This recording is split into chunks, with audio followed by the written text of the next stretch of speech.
Chào các bạn. Hôm nay tôi làm một video giới thiệu với các bạn cách du lịch tự túc qua Mexico, Cancun, Mexico từ San Diego ở Mỹ, hoàn toàn tự túc. Đầu tiên, các bạn biết rõ California là nơi người Việt ở rất đông và rất nhiều người từ Việt Nam qua thăm thân, và nếu bạn là một người trong số đó và bạn muốn đi tiếp qua Mexico, đất nước với nhiều di tích lịch sử, thì bạn cũng có thể đi từ San Diego ở đây. Dĩ nhiên câu hỏi đầu tiên các bạn sẽ phải trả lời là đi qua Mexico có cần visa không? Thì tôi trả lời ngay, nếu bạn là người Việt Nam có visa Mỹ thì bạn đi qua Mexico hoàn toàn không cần visa của Mexico. Và tôi đã từng đi cách đây 2 năm, đi qua đường bộ San Isidro đến San Ensenada không cần visa. Các bạn chỉ cần đi qua biên giới, chia passport ra với visa Mỹ và các bạn đi qua một cách tự nhiên. Và khi trở về cũng vậy, các bạn chỉ cần đưa visa ra và có hình ảnh của visa Mỹ là các bạn cứ đi.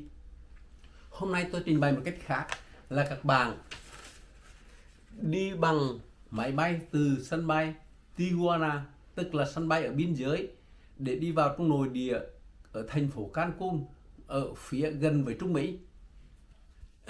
Tại sao tôi phải chọn cách đi như vậy? Là vì rằng giá máy bay từ Tijuana đến Cancun so với từ sân bay gần đó ở San Diego thì rẻ hơn một nửa, vì là sân bay nội địa.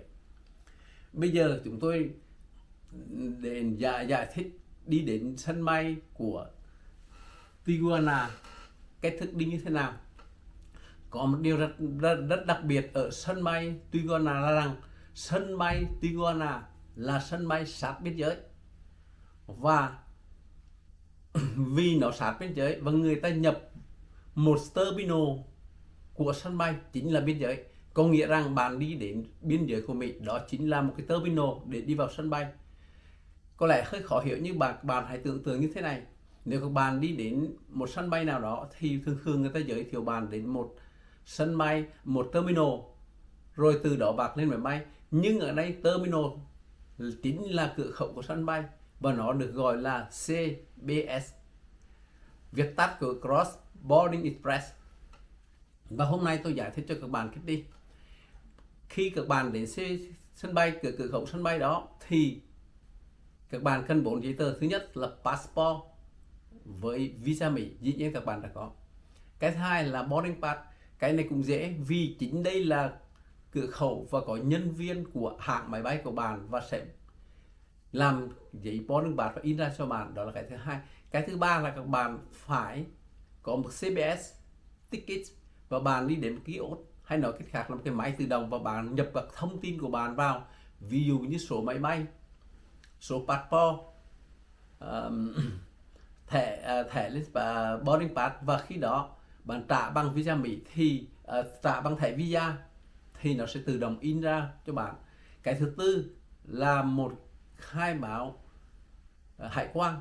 Cái này cũng là một máy tự động, và bạn cứ đó nhập tất cả những thông tin người ta đòi hỏi vào, ví dụ như số passport, số máy bay và chuyến máy bay của bạn đi, và scan ticket, scan của cái boarding pass là nó tự động in ra cho bạn một cái thẻ và có đầy đủ tên tuổi của bạn ở trên đó.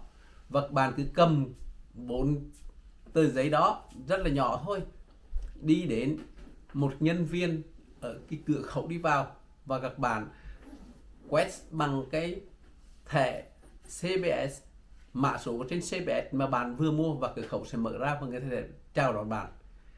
Sau đây tôi sẽ làm video để giải thích rõ cái cách đi, và tôi sẽ cho các bạn biết đi như thế nào. Như vậy là các bạn đã qua khỏi biên giới của Mỹ và đi vào biên giới Mexico và lên máy bay. Chào các bạn.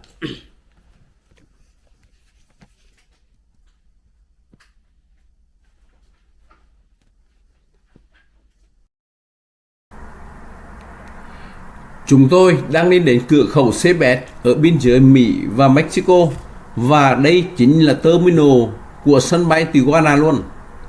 Bạn nhìn thấy rất nhiều xe và ở kia là một chữ CBS, có nghĩa là Cross Border Express.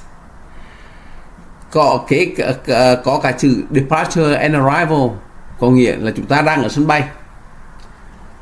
Tôi đang vào CBS và bạn thấy đó, nó hiện lên CBS Cross Border Express, và đây chính là quầy đang làm thủ tục mua CBS Tickets. Bạn nhập tất cả những thông tin về số máy bay, hãng máy bay, và sau đó các bạn chọn lựa một người hoặc hai người theo vé hành khách và bạn mua. Ở đây là hình ảnh, các bạn sẽ thấy rằng người ta đang nhập vào số liệu. Sau đó các bạn hãy đi đến quầy khai báo hải quan, cùng tất cả họ đều hoàn toàn tự động. Trên hình ảnh chúng tôi đã làm xong phần boarding pass. Như vậy chúng tôi đã có sẵn passport, boarding pass, CBS ticket và tờ khai báo hải quan.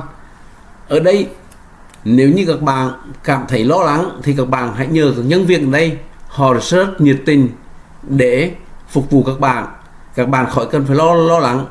Và trên hình ảnh dĩ nhiên có những cái phiền toái nhỏ nhỏ, bởi vì là lần đầu, và tôi nghĩ các bạn cũng sẽ gặp những cái rắc rối nhỏ nhỏ như vậy, nhưng rồi tất cả đều cũng sẽ vượt qua mà thôi.